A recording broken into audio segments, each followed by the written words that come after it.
Fala galera, tô testando aqui a furadeira LIT LT002.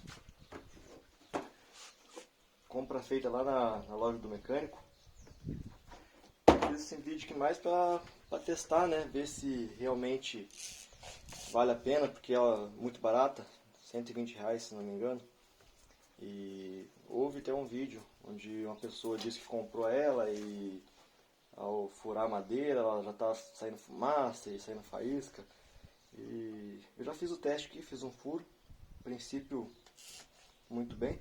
Estou usando aqui as brocas da Bosch. E vou fazer uns furos aqui para vocês verem, né, se realmente vale a pena ou não essa furadeirinha aqui. Não sou profissional, só uso para hobby mesmo, uso doméstico, né?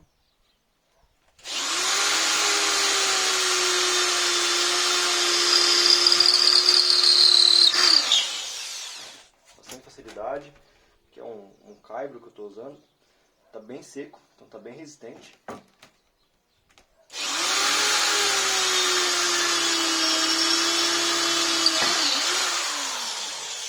Bem tranquilinho de fazer os furos nela.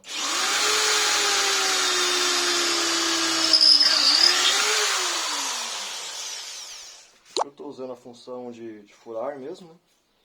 E velocidade aqui tá no máximo.